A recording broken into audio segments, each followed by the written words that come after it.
Welcome, everybody. I'm so excited. I'm sure y'all are really excited to get into it and start talking to about all the things we're doing during the election and getting to meet and talk to Naomi and Annie soon. Good to see you, Leanne. Thanks for joining. All right, as we get situated, if we could go to the next slide, I would like to just go over a few things so you know how to participate in today's call. First, as you could probably already see, we have captionings below, which is really great. These are automated, so they don't get to everything, but we are trying our best to be as accessible as possible. So please continue to reach out requests and ideas.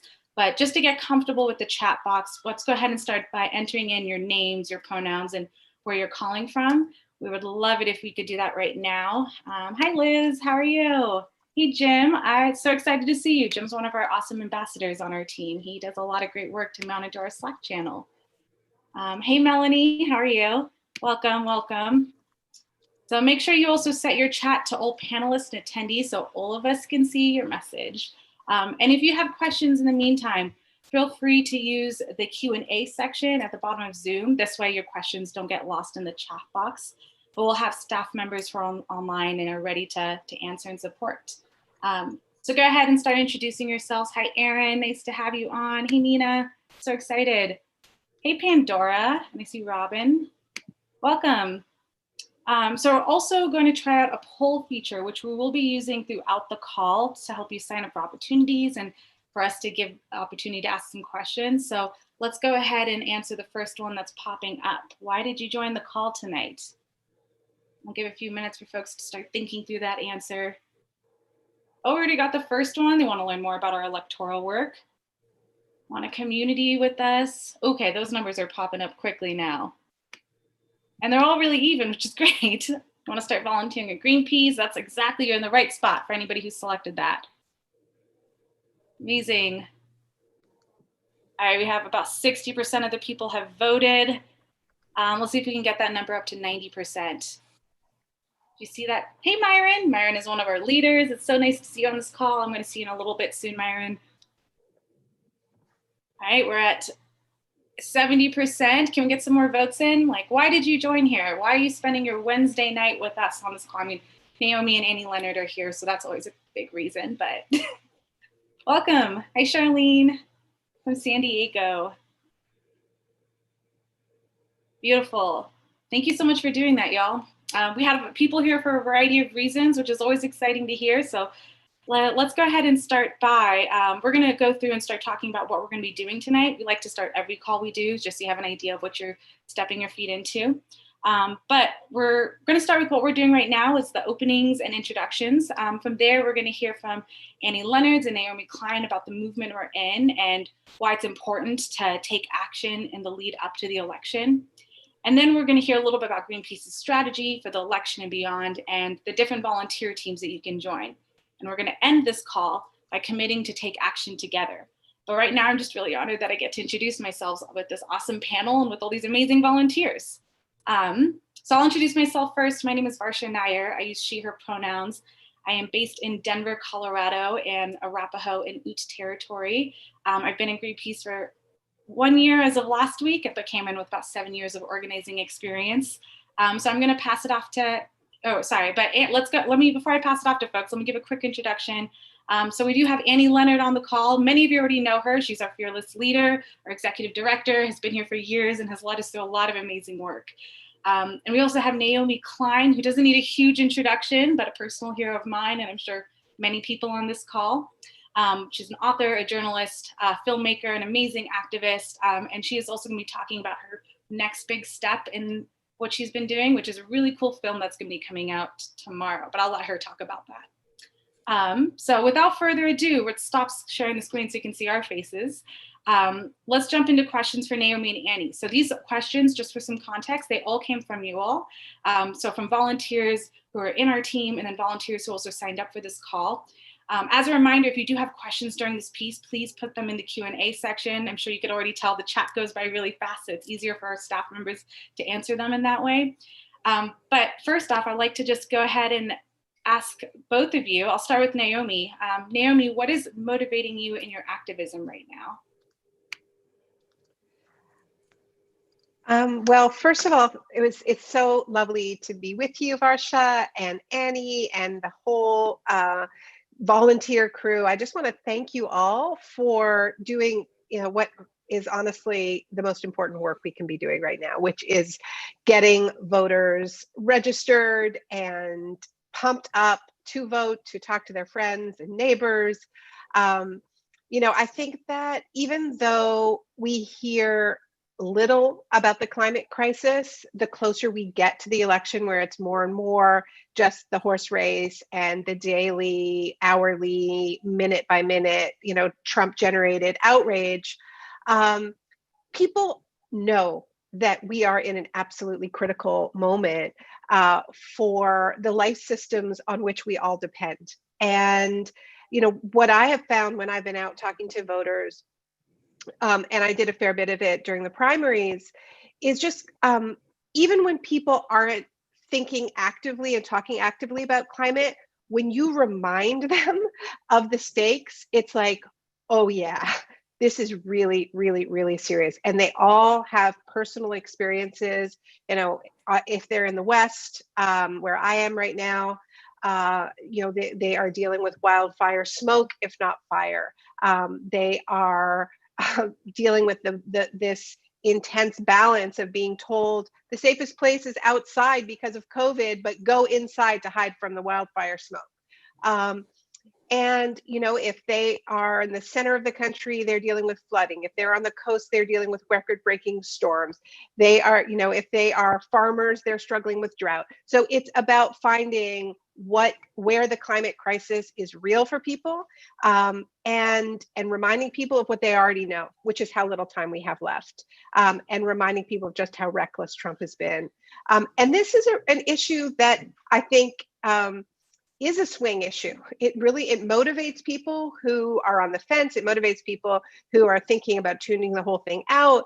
And it even motivates some Trump voters.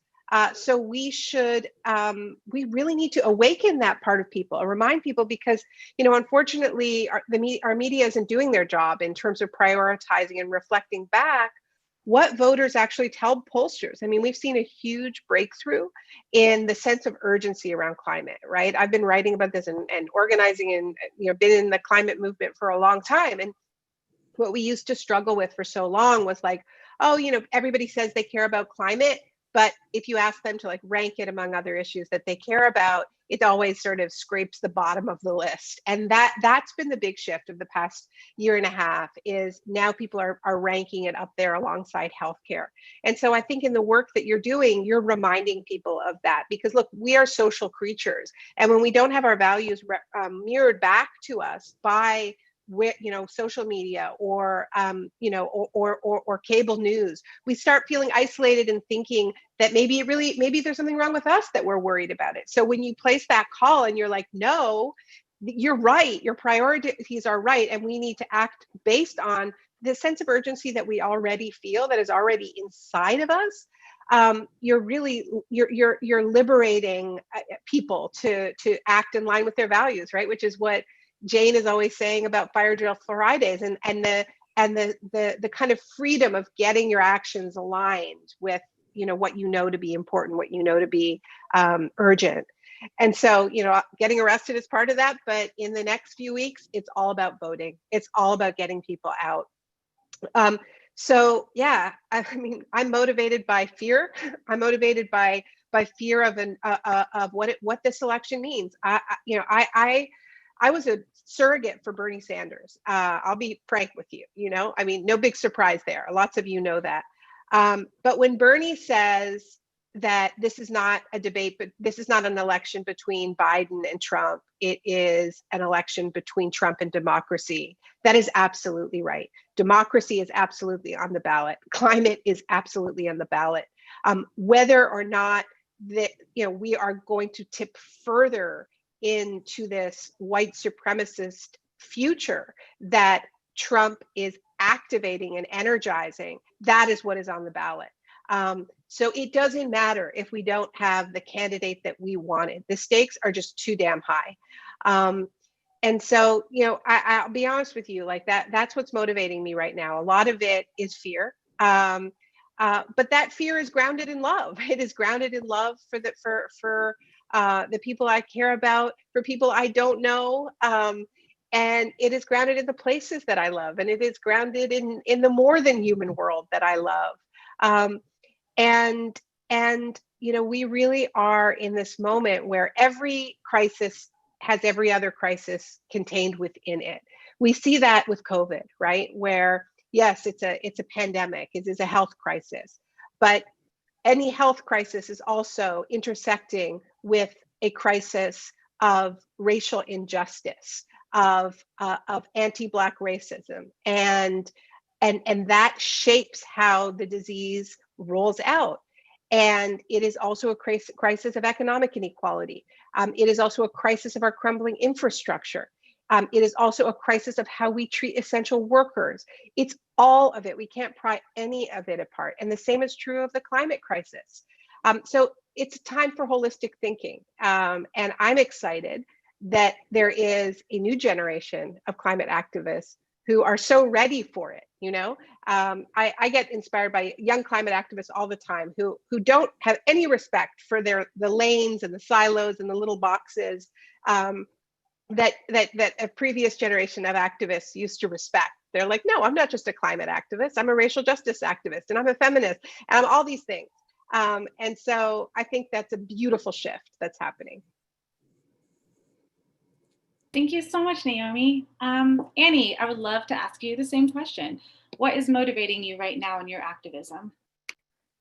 I really agree with Naomi about it's everything. You can't just take out one thread anymore. It's everything. All of these problems are so interconnected. And at the same time, all of the solutions can be so interconnected if we do it right. We don't have the luxury to fight one crisis at a time. And if we do this right, we can address all of them. We can build a more fair economy. We can combat systemic racism. We can combat the fossil fuel industry and phase out fossil fuels. We can do all of this together. So on one level, everything is motivating me. And we need to come to this battle with everything that we have, because what is at stake is honestly everything that we love. From our planet to our multiracial communities to our democracy, everything. But there's a very specific thing motivating me right now, which is that we can actually win this. We really can make a difference. This is not a theoretical fight for the sake of doing something right. We're going to win this thing. In the last presidential election, there were 10 million people who support climate action, but who did not vote. That is a determiningly large number of people. If we can reach, which this team of volunteers is doing, if we can reach those people, mobilize them to vote, get them to get their friends and neighbors to vote, we can actually win. Now, I agree with Naomi that my first choice candidate is not on the ballot anymore, but it doesn't really matter, because what is at stake is so much bigger than any of us and our personal preferences. My board chair gave me a great analogy. He said, think of it as you're picking your opponent. Think about who you want to be in the ring with for the next 4 years. And I would rather push a moderate than fight a fascist. And that's really the choice that we're at right now. Yeah. And this moderate has already moved a super lot because of activism. The kinds of things that he is pledging and promising right now are totally different than a year ago or even 6 months ago, because of all of you, because of all of us. So let's mobilize these people, reach them, mobilize them, inspire them, make sure that we vote, then get like a 10-hour rest and show up the next day to start this guy to deliver on the level of climate leadership we need. And it's totally possible. So that's the biggest motivation for me, is that I know that victory is within reach. Thank you, Annie. I have another one for you, back to back. How can we set ourselves up to actually win victories for the climate? By doing this, by doing exactly what we're doing, by organizing. When I look at where we are and where we need to be in terms of climate, we have every single thing that we need to live in a sustainable and just way. We have model economic policies, and we have innovative green technologies, and we have economic arguments, and we have common sense. Like, we literally have every single thing we need except one thing, and that is the power to make it so. And power comes from organized people like what all of you are doing by being part of this volunteer effort. So what we can do to set ourselves up for climate, we've got the science, we've got the technologies, we've got all that. We need to build power, and then we need to hold our elected leaders accountable to deliver action that's commensurate with the science, commensurate with the moment, and commensurate with what we are demanding. Thank you. So Naomi, the next question is for you. We've seen mass mobilizations arise in the midst of police violence. So where do you see the climate movement fitting in with what has been happening in response to the Black Lives Matter movement? Well, what I was saying before is, I think that activists today understand that we can't just be a single thing, that we live in a time of intersecting crises. All of these crises are related. But, when things are coming to a head, as they are now with total police impunity for the murder of Breonna Taylor, for so many murders of Black people, we need to show up, right? So it isn't just a question of saying, climate is a racial justice issue, which of course it is. It is also about showing up, when movements are saying now is the time to be in the streets. But we are, one of the things we talk about, have been talking about for a long time in the climate justice movement, is that the root of our crisis, of the extraction of fossil fuels at an industrial scale and the beginning of the climate crisis, it has always been based on the idea that there are people who are sacrificable, that sacrificial people in sacrificial places. It's always been based on a hierarchy of humanity, because there is no clean, fair way to run an economy based on dirty energy. There just isn't. Some people are going to get poisoned. And so the emergence of the modern economy has always relied on what Cedric Robinson, the late political theorist, called racial capitalism, which is to say that it always relied on the inputs, the free inputs of stolen indigenous land, its stolen African bodies, and the ongoing ranking of human life that barbarism required, right? Because you can't do that. You can't steal people's land, and you can't steal people's labor and their very selves without a rationale that says it's okay somehow. So you have to rank human life. And so that ranking is intimately connected to where the waste is put, where the dirtiest industries are placed, whose land gets destroyed. And so these are like strains of DNA. You can't pry them apart.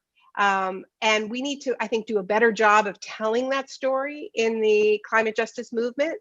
But as I said, it isn't just about that. It isn't just about drawing those connections. It's also about showing up, in moments like this one.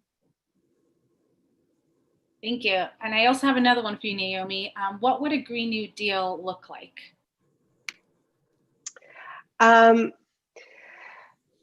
So in the chat, someone's saying, let's pry them apart. I'm not sure we should pry them apart. I mean, I think the whole system is broken.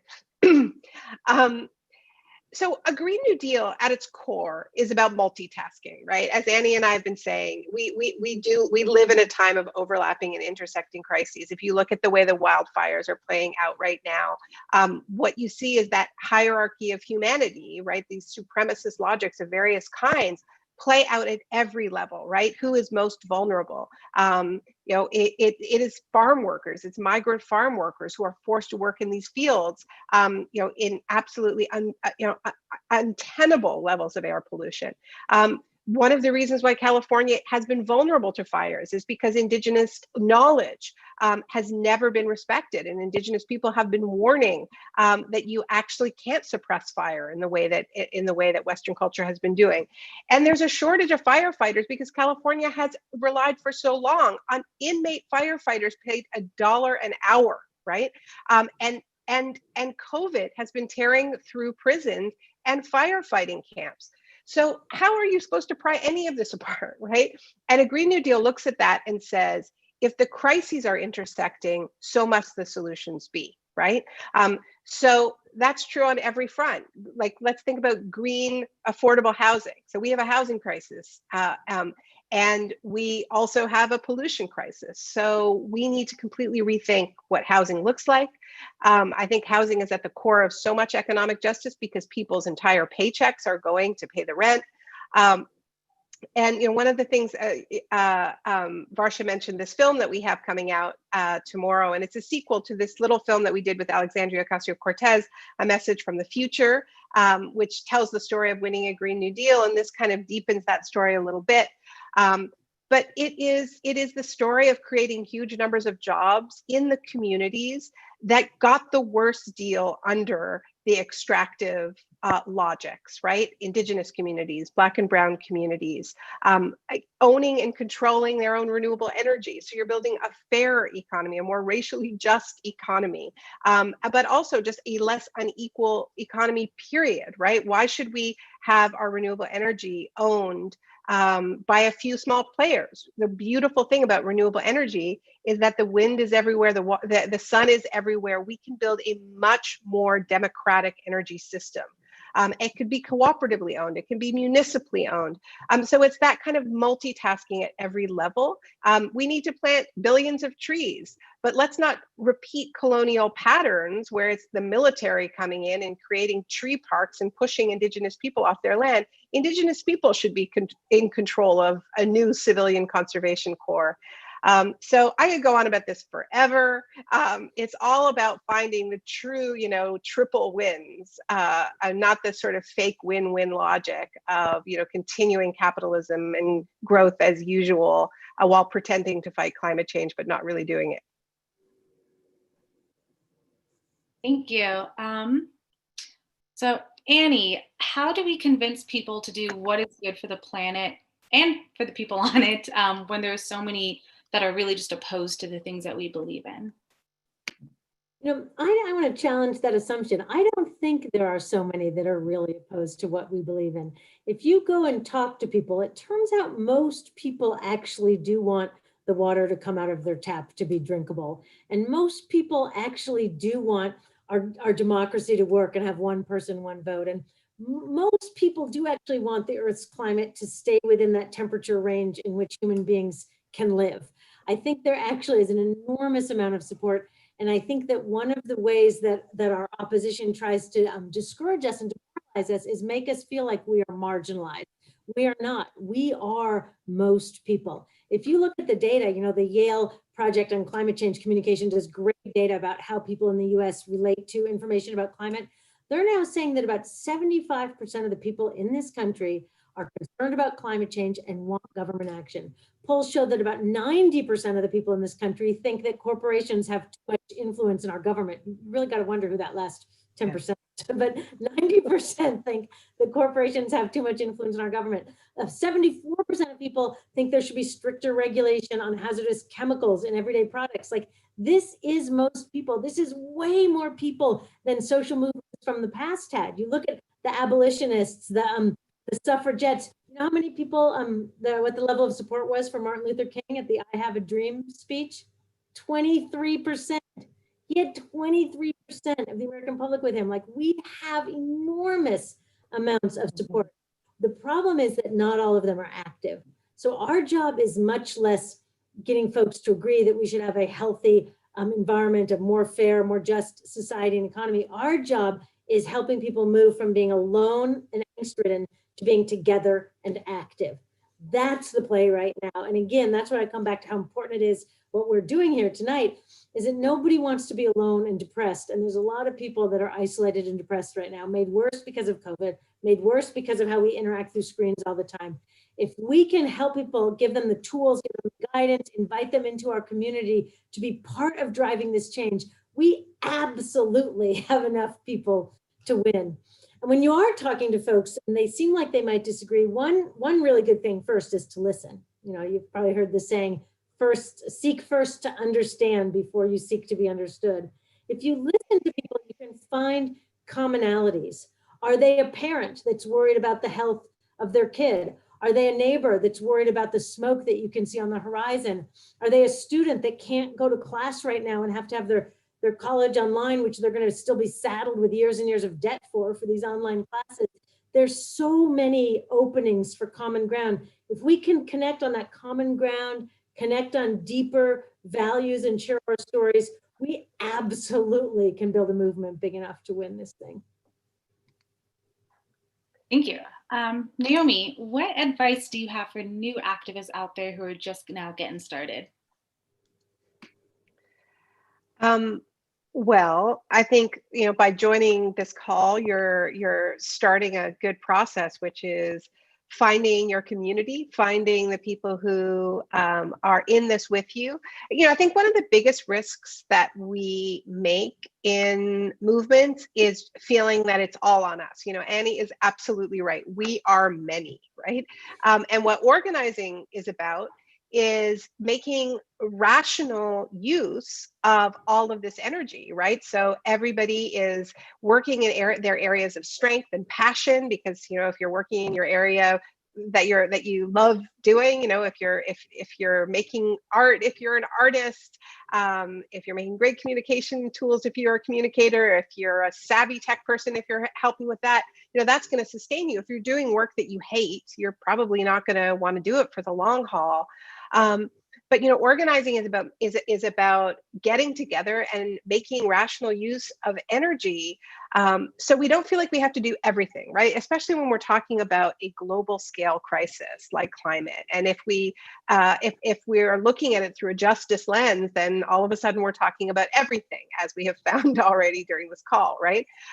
So it's super easy to get overwhelmed if you feel like you are taking this on your own, if you don't have a sense that you're part of a movement that is making smart use of your energy and everybody else's energy. So you're in the right place. You're hooking in with a great organization that is really good at doing that kind of organizing. You're finding your people who are going to take care of you and tell you that you don't have to do everything, and that it's okay to take a day off when you need it, and have balance in your life, because look, we are in this for the long haul. This is not like a little campaign that we're just going to, click and win. This is the work of transformation, right? So we need to work with great intensity, but in a way that we're going to be able to build our lives around it. Because the truth is, this is the labor of our lives. This is multi-generational work. We are picking up on the work of previous generations. We are part of this tradition, and it's a beautiful tradition. But if you stop thinking about it as a campaign and start thinking about it as life's work that you need to balance with all kinds of other things, it'll keep you in it, and you won't burn out as fast. Thank you. So we're getting to the end of our time. So we have one last question. If you could answer in like 1 to 2 sentences, that'd be perfect. But Annie, what is giving you hope right now? All of you, seeing the incredible volunteer team that is coming together, throwing down, building power, contacting voters, and going to win. You all are giving me hope. Thank you. Same thing for you, Naomi. What is giving you hope right now? Honestly, the same thing. I love that I love the pragmatism, of this group. We have almost 200 people with us. And, I think we get what is on the line here, that it isn't about every stage in this struggle isn't about getting exactly what we want. We are doing the work that is necessary to get on much better terrain, on the terrain that we can actually win big, right? We can't screw this up. And I really feel that from this group, right? That we really understand the stakes. And so that is inspiring me. That, and I'm always inspired by artists, and I'll plug the film that's coming out tomorrow again, because I really hope you all check it out and get inspired too. Just, as you're doing this sort of pragmatic work of calling people and telling them to vote for a candidate who maybe wasn't your first choice, hold on to a vision of the world that we're fighting for that can be so much more beautiful. And one other just point that I just think is important to say as you're making calls, and you do encounter voters who may say, this isn't my candidate, I'm not excited, whatever.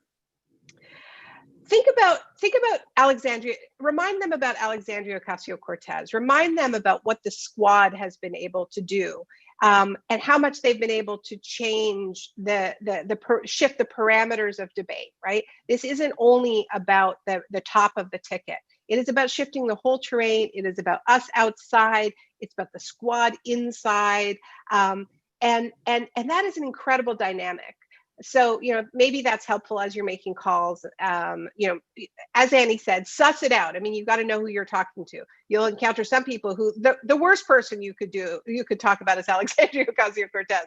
So you've got to kind of read the room a little bit. I always find that's helpful for people who were maybe disappointed that we have a centrist candidate.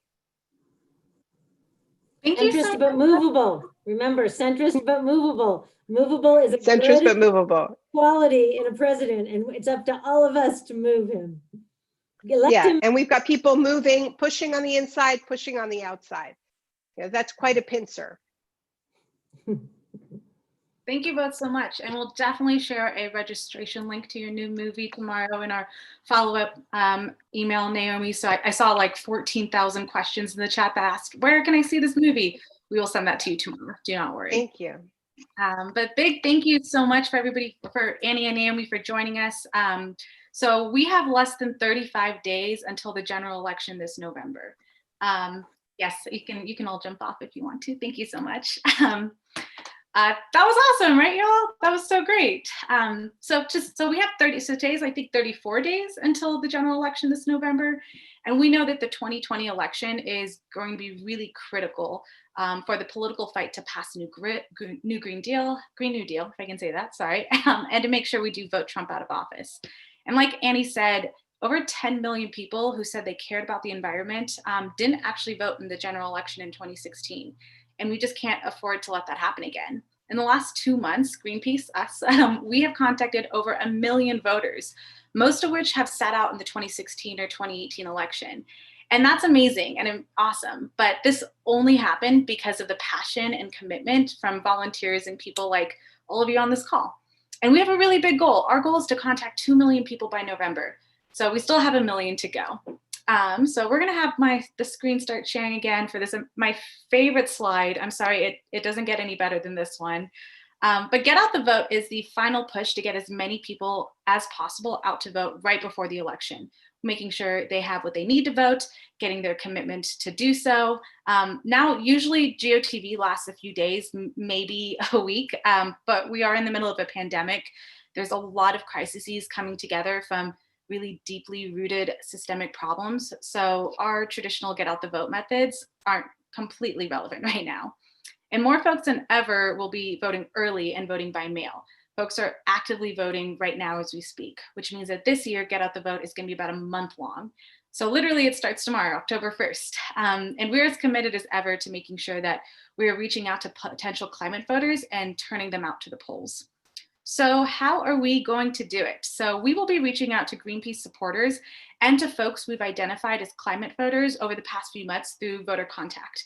And we'll be calling, we'll be texting, and we'll be reaching out to our own friends and family.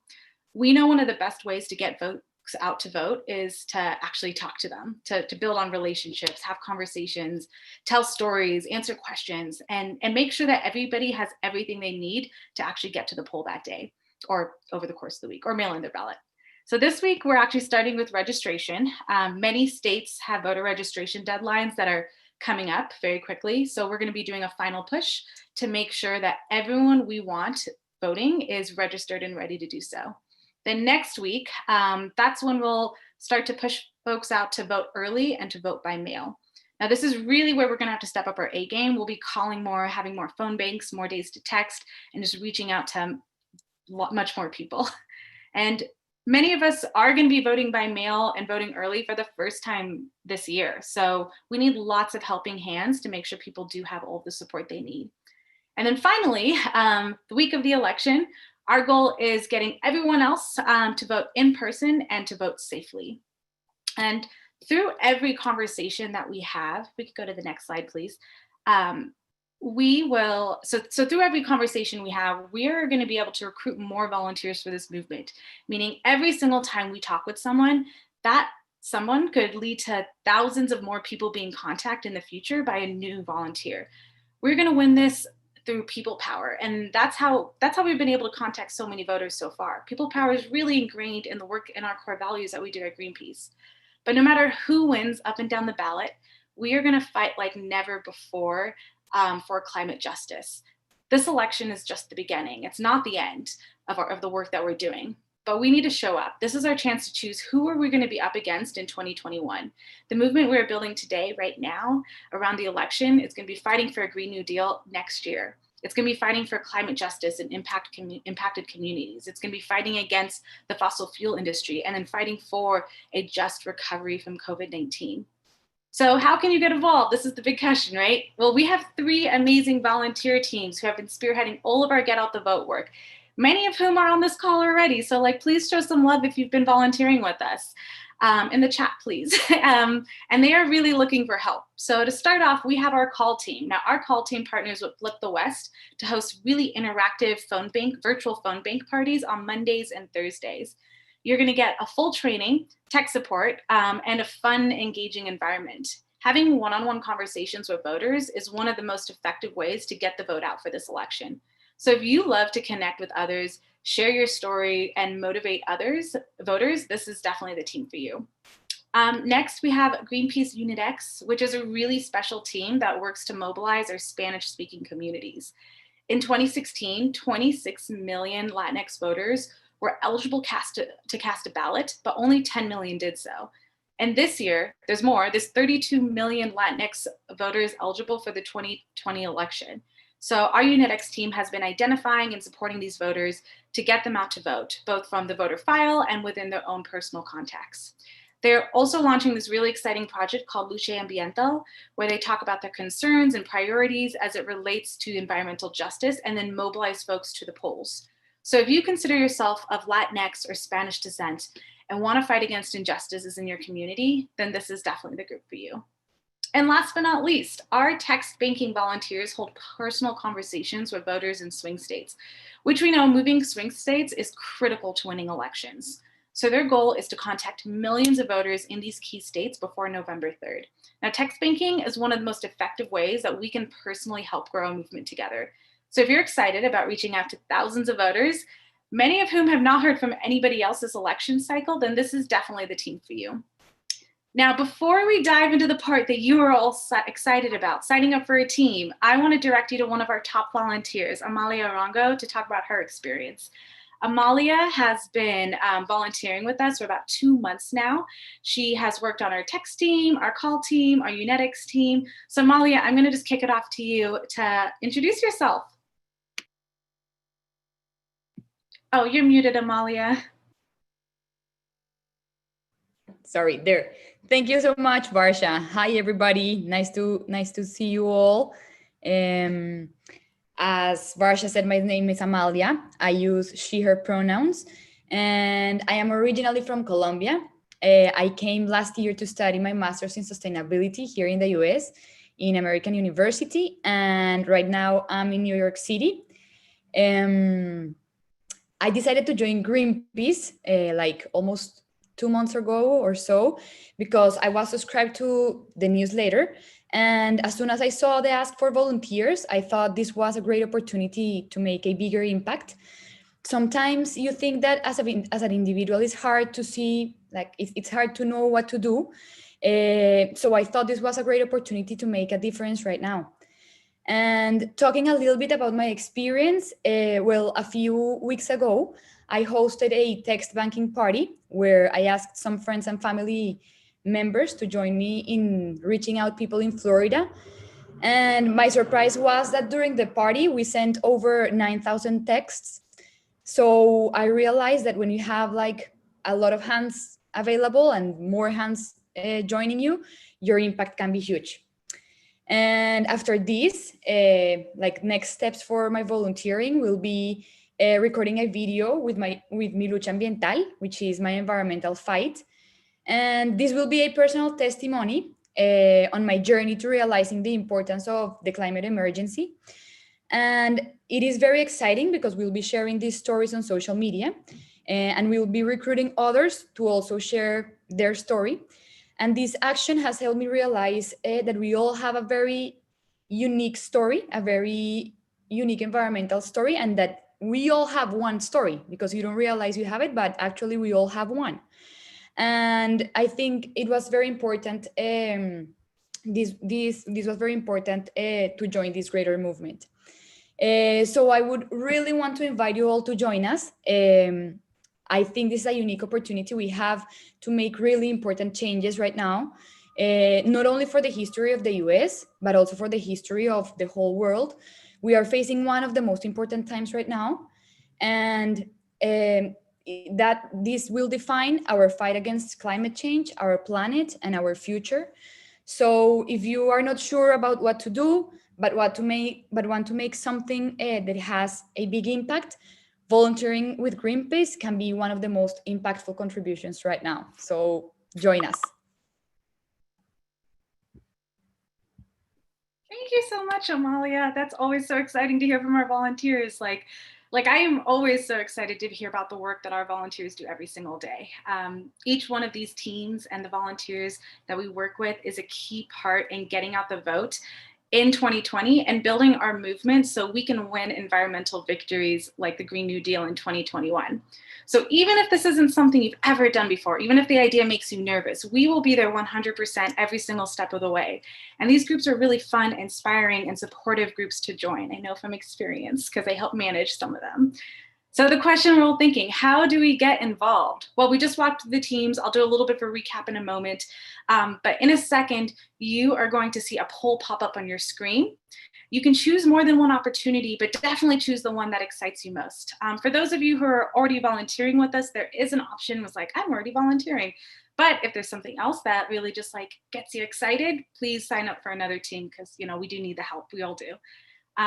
So then we're going to be following up with next steps to get involved. But if you're really anxious and you just can't wait, you can join our amazing volunteer community on our messaging platform called Slack and get everything you need to just go ahead and get started. If we're going to contact 2 million voters by November, we are going to need every single one of you. By raising your hand tonight, you are not only joining a movement for the election, you're joining a movement that is here to fight for the climate, for our communities, for our democracy, our planet, and also justice for all.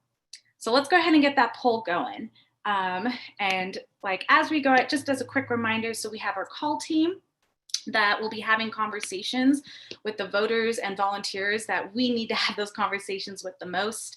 We have Unit X, which uses storytelling and texting to reach out and turn out our Spanish-speaking loved ones. We have the text team, which has the tools to do quick reach to hundreds of volunteers at a time and get a lot of information, important information from them. And then we also have the unsure option, where if you're not sure, that's okay. We'll reach out and we can figure out a good team for you to join. And I already see we have 45% of y'all have signed up for a team, which is so exciting. I think we can get that number to 70 by the end of this, in the next few minutes. I think so. See, we're already at 61%. This is awesome. There's a few more seconds left, so go ahead and make sure you sign up. Just click that link. It's not a huge commitment, but it is really important work for you to be doing in order for us to get Trump out of office and fight for a Green New Deal and justice for all. And we just hit 70%, and now we're at 73%. So we're even past that. That's awesome, y'all. Thank you so much. So let's see. So we have 106 people who have signed up out of 141. Can we get another 10 more people to sign up? Got 107, 108. Okay, come on, we're almost there. We're almost there. 8 more folks.